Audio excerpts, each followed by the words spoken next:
पंजाब का एक आश्रम है जिसका नाम है संत परमहंस आश्रम गौसू की खुई।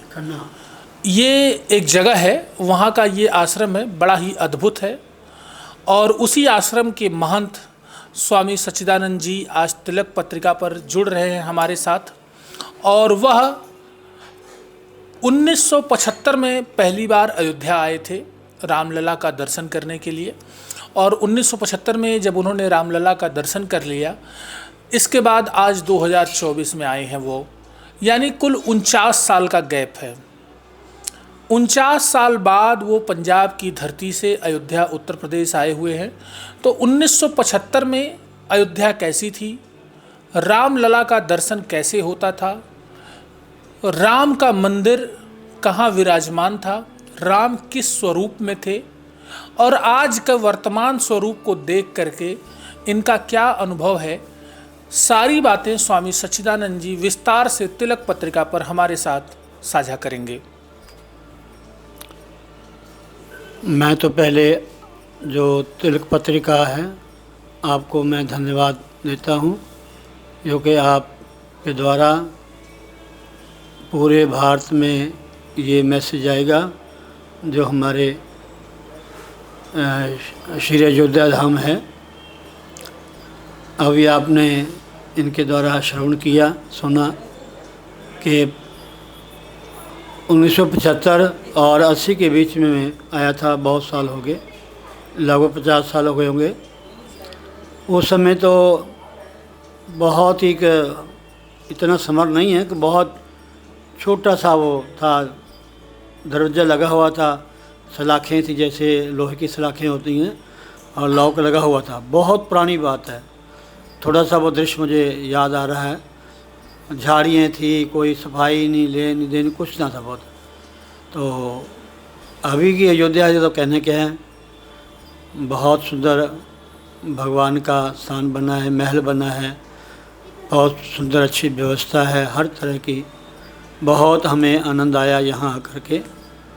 तो हमारा पंजाब में आश्रम है, शहर खन्ना है, ज़िला लुधियाना उसको लगता है। तो श्री परमहंस संत आश्रम अमलोड़ खन्ना गौसू की खुही, वह हमारा आश्रम है। पंजाब में और भी हमारे गुरुगद्दी है पटियाला में, वहाँ भी स्थान है गुरुदेव भगवान का। और पास में मंडी गोविंदगढ़ है, कोराली है, करतारपुर है, मलेरकोटला है। तो हमारे महाराज श्री जी विरक्त थे, परमहंस विरक्त थे। जैसे उदासियों में खाड़े हैं दो, एक बड़ा एक छोटा, नया पुराना। लेकिन हमारे जो महाराज श्री थे वो परम विरक्त थे। उन्होंने अपने जीवन में कोई स्थान नहीं बनाया, यहाँ तक कि पर्सनल कोई ऐसा शिष्य भी नहीं बनाया कि जैसे कोई स्थान में किसको बैठाया हो। पूरे विरक्त थे। तो वहाँ का मैं एक सेवादार हूँ। हमारे तो वहाँ महंत की प्रथा नहीं है, क्योंकि वो स्थान ही विरक्तों का है।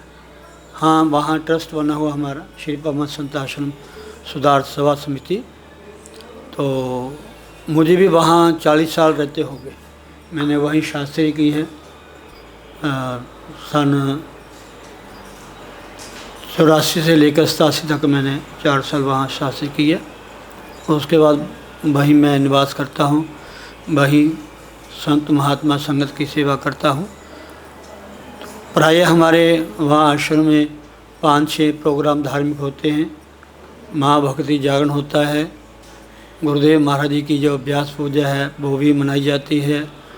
उनकी जो वार्षिक दिवस है, बरसी पुण्यतिथि, वो भी मनाते हैं। और उनका जो जन्मोत्सव है अक्षय तृतीया को, उसके उपलक्ष्य में हमारे बहुत अच्छा विशाल रूप में श्रीमद् भागवत, महाशिवपुराण, रामचरितमानस, देवी भागवत, अन्य कथाएं भी वहाँ होती हैं।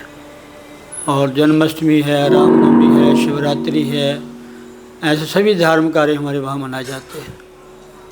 तो कुछ समय से हम जैसे 12 ज्योतिर्लिंग है, हमारे एक बहुत ही सन्निष्ठ प्रेमी महापुरुष हैं स्वामी दयानंद सरस्वती जी महाराज। उनका संकल्प था कि हमारे भारत में जितने भी ज्योतिर्लिंग हैं वहाँ शिवपुराण कथाएँ सुनाई जाएं, की जाएं, भक्तों को दर्शन के लिए वहाँ जाएं। तो इस बार भगवान राम जी, लला जी के जो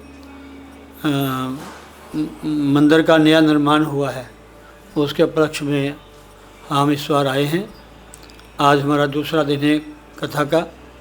तो आज भी यहाँ महाशिवपुराण कथा हो रही है। हमारे वृंदावन से व्यास जी, परम पूज्य श्री रामलोचन पाराशर जी, जो कि हमें कथा श्रवण करवा रहे हैं। तो बहुत सुंदर कथा का आयोजन हो रहा है।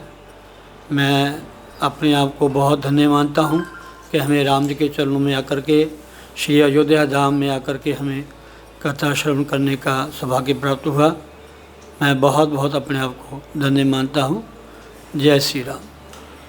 गुरुजी, 1975 में जब आप अयोध्या आए थे, उस समय रामलला का दर्शन करने के लिए प्रतिदिन लगभग कितने भक्त अनुमानतः आ जाते रहे होंगे? बहुत कम, बहुत कम, नाम मात्र के। इतना कोई न लाइन भी लगती है मेरे, शायद मैं देखा क्यों, लगभग 50 साल हो गए होंगे, इतना मेरे स्मरण भी नहीं है। लेकिन वो दृश्य मुझे याद है कि बहुत झाड़ियाँ थी, वृक्ष थे, वो छोटी सी कुटिया थी, कमरा सा, उसमें ऊपर गुम्मट जो होगा, इतना मुझे अब स्मरण नहीं आ रहा मैं जैसे कहूँ भी। लेकिन जब बाद में एक दो बार हम आए तो वहाँ तो ढांचा तो बना हुआ था, उसमें हमने देखा। और ढांचे के बाद भी तंबू भी देखा हमने बार बार। तो बड़ी व्यवस्था अच्छी सी, जाना पड़ता था, बहुत सिक्योरिटी थी उसकी। पर इस बार तो कहने क्या है, अब तो क्या 75 में मूर्ति का आप लोग दर्शन करते थे या शिला का दर्शन करते थे? क्या आकार था? मूर्ति थी भगवान राम जी की, जो हमारे जो पीतल की मूर्ति होती है ना, ऐसे लड्डू गोपाल होते हैं, ऐसे रामलला। क्यों ऐसा था कि वहाँ बहुत, वो इतनी सफाई भी नहीं थी, हमारा बहुत बुरा हाल था वहाँ, लॉक लगा हुआ था। दूर से दर्शन किए, पास से दर्शन किए हम, बिल्कुल पास से, ऐसे जगह जैसे कमरा होता है, काफ़ी कमरा था। तो हाँ, मस्जिद होगी शायद, हो सकता है, मेरे इतना ध्यान नहीं है, लेकिन वो छोटा सा कमरा था बिल्कुल। सरयू में भी तो उस समय आपने स्नान किया रहा होगा। सरयू की क्या स्थिति थी उस समय, यहाँ के अयोध्या के घाटों की? हाँ हाँ, कोई ज़्यादा इतनी व्यवस्था थी नहीं, घाटों की इतनी व्यवस्था नहीं थी, इतनी व्यवस्था नहीं थी। अभी क्या लग रहा है? अभी तो वैसे मैं फ़िलहाल अभी जो आया हूँ 2-3 दिन से, अभी मैं सरयू में जाऊँगा। रामलला के दर्शन किए हैं, हनुमानगढ़ी में हनुमान जी के दर्शन किए हैं, तो सरसों मैया में भी स्नान करेंगे। लेकिन उस समय इतना नहीं था, बहुत सिंपल सी पौड़ियाँ थी, घाट थे, वो कच्चे थी किस्म के।